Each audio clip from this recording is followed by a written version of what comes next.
Donald Trump has already released his very first Donald Trump 2020 campaign video, and it is every bit as stupid as you would expect it to be. Take a look. Tonight, I call upon all of us to set aside our differences, to seek out common ground, and to summon the unity we need to deliver for the people we were elected to serve. We have created 2.4 million new jobs.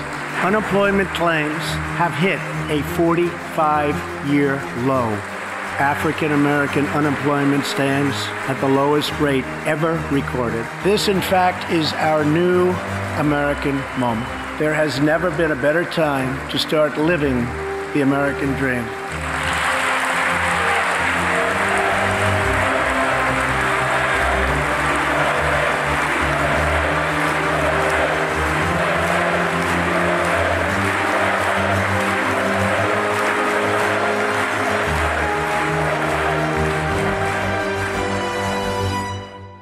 There's several interesting things to point out during that video. While they're showing Donald Trump's clips from State of the Union, they're showing the Democrats from the State of the Union, the clips don't match up. That's not what was happening in real time. This was specifically edited so that Donald Trump was saying great things and Democrats were sitting there not clapping, looking pissed off and unhappy. There were plenty of times during that speech where Donald Trump would say things that were positive, even if they weren't true, and Democrats would clap a little bit. So first of all, if you have deceptive editing in this propaganda ad designed to make Democrats look like they hate American people, like they hate any advancement made by this president. But more importantly, Donald Trump, even in this video, as he did in the State of the Union, because it's the same thing, he's taking credit for things that, one, he didn't accomplish, and even worse, sometimes aren't even true. Yes, the African American unemployment rate is down, but it actually fell a hell of a lot faster and more significantly during Barack Obama's presidency. When Trump took office, the unemployment rate among African Americans, it continued to go down, but at a much slower pace. It's starting to level off. But he doesn't give Obama any credit for that whatsoever, so I'm not going to give him any credit for that whatsoever, because up until about October, we were still operating on Barack Obama's federal budget. So Donald Trump's responsibility didn't really kick in till, mid-October or so.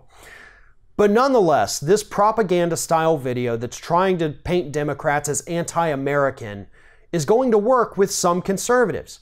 They're going to see this poorly edited piece of crap, and they're going to think that, yes, Democrats hate America. Wow, why didn't I think of that? I'm so dumb. Let me go vote for Donald Trump again in 2020. That's what's going to happen. It's what always happens. That's why Donald Trump even got elected in the first place. But Democrats have to understand what they're fighting back against. You're not going to beat this guy on a war of the words. You're not going to beat this guy with campaign ads. The only way you can defeat him is with policy. You cannot, unfortunately, stoop to his level. That's what you have people like us for. We can. We can name call. We can point out the hypocrisy. We can point out the affairs and the sexism and the racism. You focus on policy, we'll beat him on the other angle. We'll meet somewhere on the other side. That's the way to take down Trump. But this deceptive campaign ad is nothing short of propaganda. And hopefully, enough people who see it will realize that that is exactly what it is. It's not based in reality. It's about Donald Trump's fragile ego being a little bit bruised because not everybody in the world wanted to give him a round of applause when he gave his State of the Union address. If you're thinking about subscribing to our channel, I strongly encourage you to do that. But if you're not thinking about subscribing, I would encourage you to start thinking about it, and then once you're thinking about it, actually go and do it. You can see the subscribe button right there on the screen, or if you're watching on a different platform, go to youtube.com/theringofFire.